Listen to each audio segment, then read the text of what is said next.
Hello students, कैसे हैं आप लोग। आई होप अच्छे ही होंगे और घर पे पढ़ाई कर रहे होंगे। आज ये मेरा 6th वीडियो लेक्चर है 12th के लिए। कल तक हम लोगों ने इलेक्ट्रिक डाइपोल पढ़ा था और मैंने आपको ये भी बताया था कि एक्सियल, इक्वेटोरियल और जनरल कंडीशंस क्या होती हैं। आज हम लोगों को पढ़ना है कि हम इलेक्ट्रिक फील्ड की वैल्यू डाइपोल के एक्सिस और उसके इक्वेटर पे किस तरह से कैलकुलेट कर सकते हैं।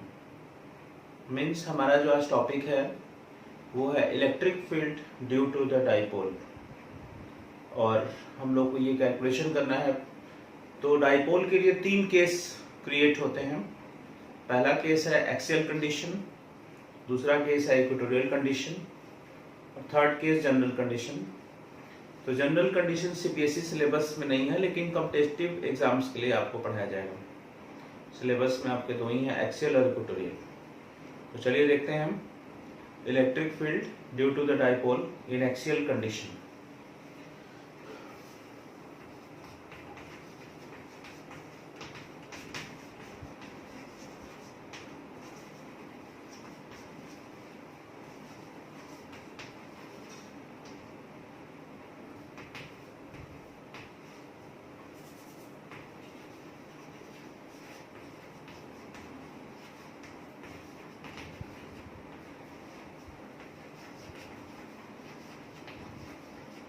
आपको पिछले क्लास में मैंने पढ़ाया भी था, एक्सियल लाइन ऑफ डाइपोल को हम लोग इंड ऑन पोजीशन भी कहते हैं। This is called end on position.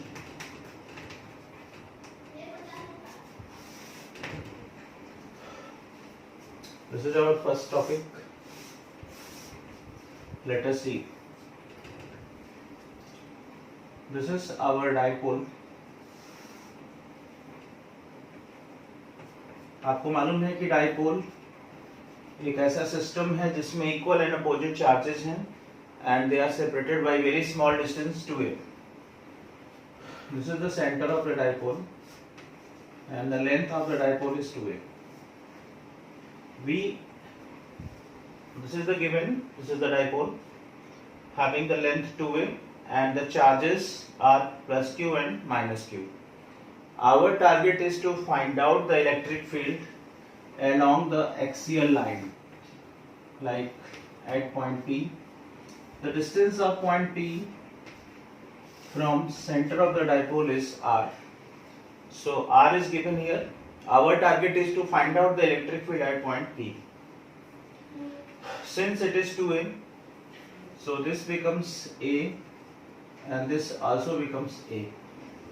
Now from point plus q, the distance becomes r plus a,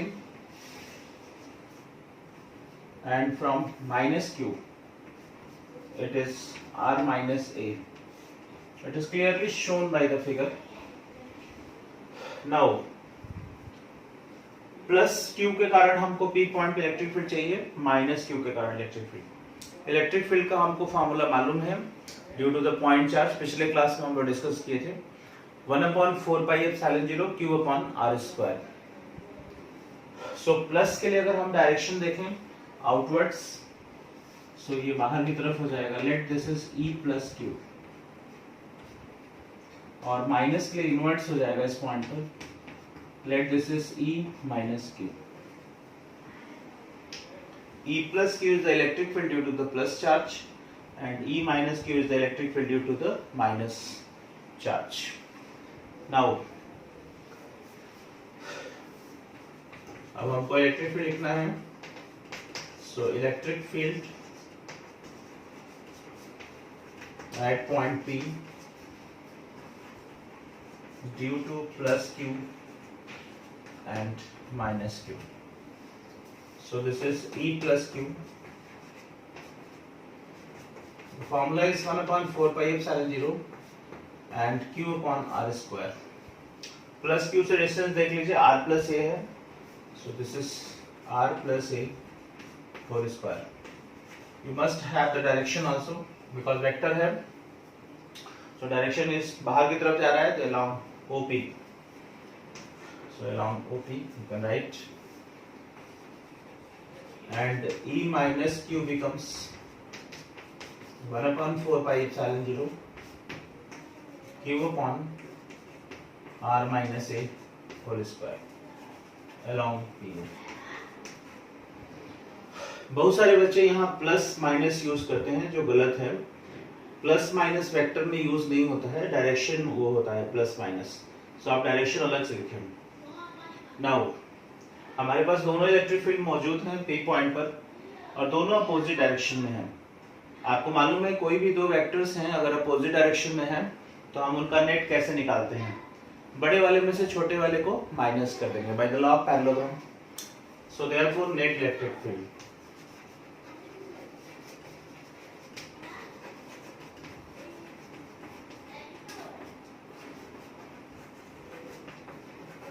at point P, you can find the net electric field at point P, E is equal to, अब आपको देखना है कि इसमें से बड़ा कौन है और छोटा कौन है। क्लियरली ये बड़ा होगा क्योंकि इसका डिनोमिनेटर छोटा है, तो ये क्वांटिटी बड़ी होगी, और ये छोटी क्वांटिटी होगी क्योंकि इसका डिनोमिनेटर बड़ा है। सो E minus Q minus E plus Q, बड़े वाले में से छोटे वाले को घटा देंगे, सबट्रैक्ट कर दीजिए, डायरेक्शन भी बड़े वाले की तरफ होगा, पीओ की तरफ, सो अलोंग पीओ। नाउ अब आप इसमें वैल्यूज रख दीजिए।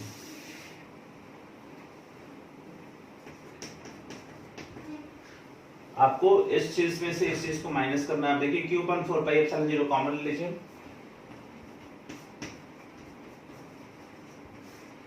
and this is r minus a whole square minus r plus a whole square, direction is along PO। अगर हम PO को ध्यान से देखें तो PO इधर की तरफ होगा, अंदर की तरफ, मतलब माइनस क्यू से प्लस क्यू की तरफ, और आपको मालूम है कि माइनस क्यू से प्लस क्यू की तरफ डाइपोल मोमेंट भी होता है, तो हम यहाँ पे लिख सकते हैं along P। P is the dipole moment, so you can write along P। Now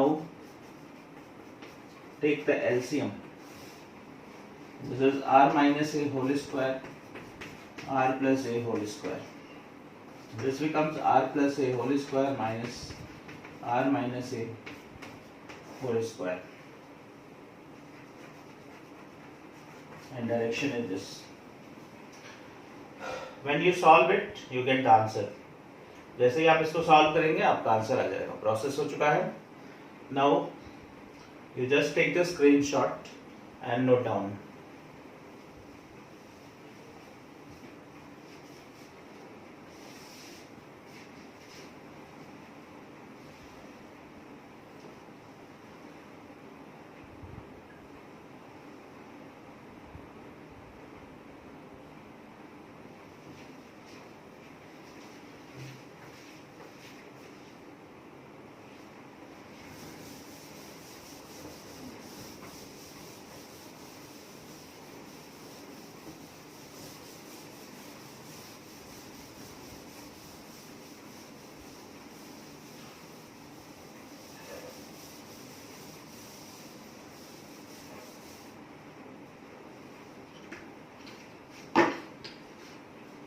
Now we have to solve it,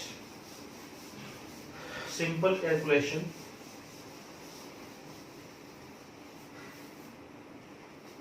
मैंने जानबूझ के छोड़ दिया ताकि आपको दिक्कत नहीं हो। So E is equal to, दो तरीके हैं, a square minus b square पे तोड़ दीजिए, या a plus b whole square पे तोड़ के इसको सॉल्व कर लीजिए। Now just break it, this is a square r square plus 2ar minus, this is r square, minus sign is here, so bracket का साइन चेंज हो जाएगा। This is a minus b, a plus b, so this becomes a square minus b square whole square, direction is along p. आप देख रहे हैं ये सब cancel हो जाएंगे टर्म। अब ऊपर आपको न्यूमरेटर में मिलेगा q इंटू 2a। वैसे तो यहाँ पे q इंटू 4ar आएगा, लेकिन हमको q इंटू 2a चाहिए, तो हम यहाँ से 2a ले लेंगे, तो 2r अलग से आपका एक टर्म आ जाएगा, और ये r square minus a square whole square.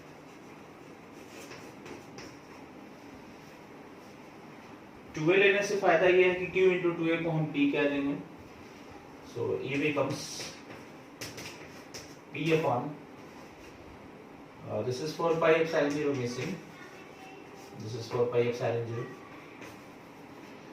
This is r square minus a square whole square and this is 2r। आपको मालूम है q इंटू 2a को डाइपोल मोमेंट कहते हैं, तो ये p आ जाएगा आपके पास। डायरेक्शन आपका same along P. Now, this is the original formula, but we know that the length of the dipole is very small, so we can take the special case.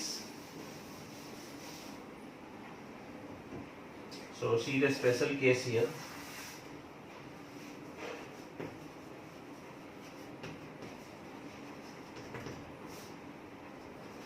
Since A is very smaller than r, that is the length of the dipole is very smaller than r, then a square can be neglected.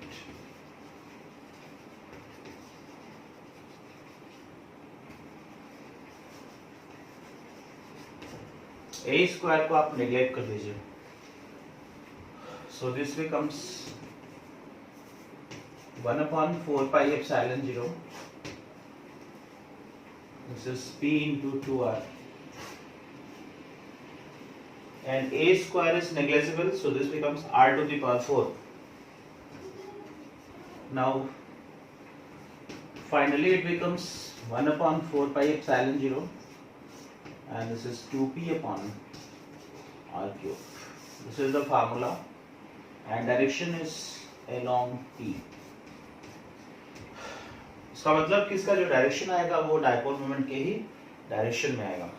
इस तरह से ये 1 upon 4 pi epsilon 0 2p upon r cube. This is the formula along the axial line of the dipole. Just take the screenshot.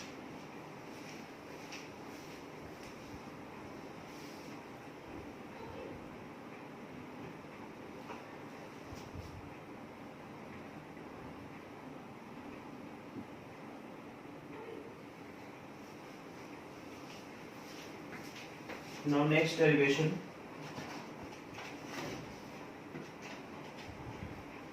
अब हमको इसके equatorial line में derivation करना है, so let us C.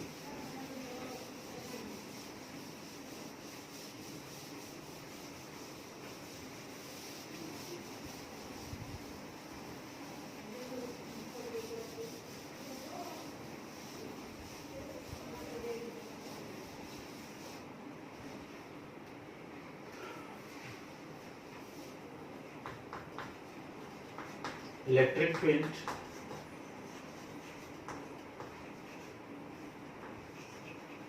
due to dipole along its equatorial line.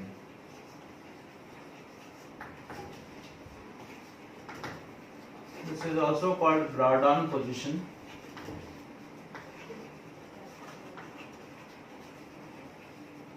आपको पहले भी बताया था, इसको ब्रॉडॉन भी कहते हैं। Now see the figure.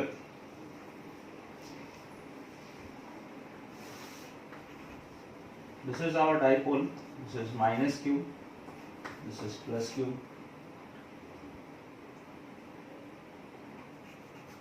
This is the centre of the dipole O. Our target is find out the electric field along the perpendicular bisector. That is, we have to find out at point P. P point पे हमको electric field चाहिए। at distance r. This is A, this is A. इसका नाम लिख लेते हैं A B, जरूरत पड़ेगी आपको। तो डाइपोल का नाम हमने ए बी लिख दिया है। अगर हम ध्यान से देखें तो माइनस क्यू से जो पी पॉइंट की डिस्टेंस हो जाएगी और प्लस क्यू से भी जो डिस्टेंस हो जाएगी वो दोनों सेम होगी, and this will be under root r square plus a square. This will also under root r square plus a square. By the Pythagoras theorem, since both the sides are equal, so angles भी आपके equal हो जाएंगे यहाँ पे. It becomes isosceles triangle.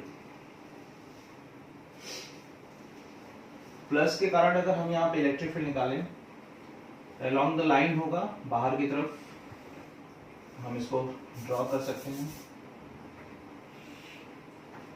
This is E plus q, electric field due to the plus q. This is our P point, and minus के लिए जो electric field होगा वो E minus q. Clear? Now अब हम इलेक्ट्रिक फील्ड की value लिखेंगे. Electric field at point P due to plus q and minus q. Same formula. So E plus Q is equal to 1 upon 4 pi epsilon 0, and this is Q upon R square. So R is same in both the cases. तो plus Q लेना है तो ये इसका square करेंगे. Square करेंगे root गायब हो जाएगा आपका. R square plus A square. Direction BP बाहर की तरफ है, और E माइनस Q की जो वैल्यू हो जाएगी 1 upon 4 pi epsilon 0 Q upon R square plus A square, and direction is PA. Direction हमारा PA की तरफ हो जाएगा. क्लियर? आप अगर ध्यान से देखें तो ये दोनों वैल्यूज सेम है, only the difference is in the direction. So we have mod E plus Q is equal to mod E minus Q. Let this is E dash. क्योंकि दोनों सेम है तो हमने उसके मैग्नीट्यूड को सेम कर दिया है, इसलिए मॉड लगाया है. And let it be E dash. अब हमको इसका रिजल्टेंट चाहिए. रिजल्टेंट कैसे निकालेंगे? आपके पास दो वेक्टर्स हैं, E plus Q और E minus Q. ये भी आपका वेक्टर ही है, और हमको दोनों वेक्टर का रिजल्टेंट चाहिए. सबसे अच्छा है कि रिजोल्यूशन कर लेते हैं. रिजोल्यूशन करिए. हम इसको x एक्सिस और y एक्सिस में डिवाइड कर देते हैं. ये आपका y एक्सिस हो जाएगा. Since it is theta, so this angle becomes theta, alternative D angle, and theta है तो ये भी थीटा ही होगा, corresponding angle. Now take the component. E plus Q का इधर कंपोनेंट लेंगे तो E plus Q cos theta होगा, और इधर की तरफ हो जाएगा E plus Q sin theta. E plus Q का कंपोनेंट हमने ले लिया, और E minus Q का कंपोनेंट इधर लीजिए. तो this becomes E minus Q cos theta, और इधर की तरफ आ जाएगा आपका E minus Q sin theta. Figure से क्लियर है. E plus Q sin theta will cancelled by E minus Q sin theta, because दोनों इक्वल एंड अपोजिट हैं. रिजल्टेंट आपका आएगा E plus Q cos theta plus E minus Q cos theta. So therefore resultant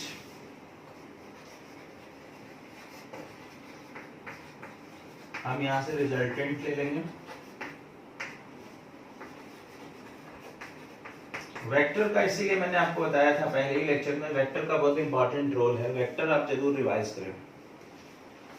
resultant electric field हो जाएगा E equal to E plus Q cos theta and this is E minus Q cos theta and direction is C, opposite है px dash है,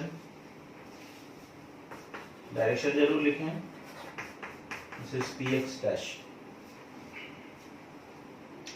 now मुझे जगह चाहिए लिखने के लिए, just take the screenshot.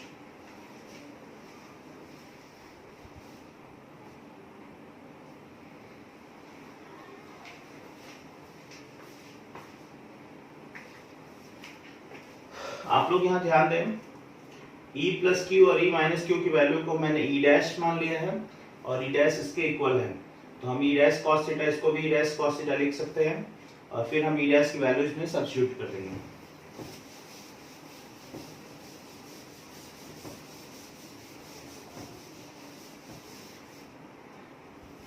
Therefore, E becomes E dash cos theta plus E dash cos theta। मैंने अभी आपको बताया था कि ये दोनों वैल्यू सेम है, E डैश के बराबर लिखा गया। So E becomes 2 E dash cos theta। Now putting the value of E dash 1/4 pi epsilon 0 and this is Q upon R square plus A square। ये आपका E डैश का value है, कोई भी लिखिए, दोनों सेम है। cos थीटा हमको चाहिए, फिगर से cos थीटा निकालना है, तो cos theta base upon hypotenuse, so this is a upon under root r square plus a square।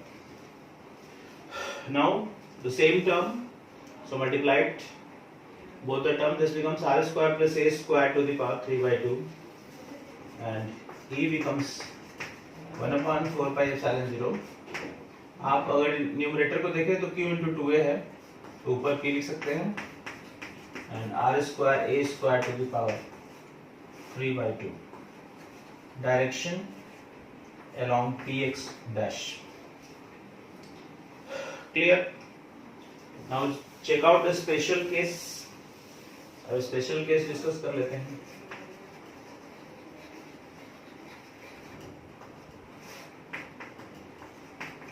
Same case previous, a is very smaller than r, then a square can be neglected। Neglect कर दीजिए इसको, so E becomes 1/4 pi epsilon 0, this is P upon R cube। Calculation देख लीजिए, इसको 0 कर देंगे, square खत्म हो जाएगा, R क्यूब आ जाएगा।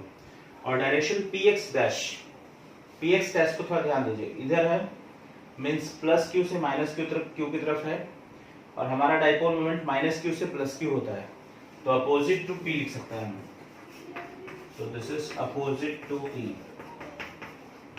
इसका मतलब कि एक्सियल में डायरेक्शन पी के अलॉन्ग आता है, इक्वेटोरियल में जस्ट अपोजिट। इस तरह से हम लोगों ने दोनों केस डिस्कस कर लिए, इलेक्ट्रिक डाइपोल के एक्सियल में भी निकाला आपने इलेक्ट्रिक फील्ड और इक्वेटोरियल में। नेक्स्ट लेक्चर में हम लोग जनरल केस की डिस्कस करेंगे, how can you find the electric field in the general condition। clear? and you must concentrate your vectors। Vector का रिजल्टेंट अगर नहीं आता है आपको तो आप जरूर उसको ध्यान दें, ठीक है। जल्दी हम लोग 11 के लेक्चर्स में आपको वेक्टर भी मिलेगा, तो आप वहां से देख सकते हैं और चैनल को जरूर सब्सक्राइब करिए ताकि आपको नोटिफिकेशन मिलते रहेंगे और आपको पूरे कोर्स की तैयारी घर बैठे हो जाएगी। Thank you. Just take the screenshot.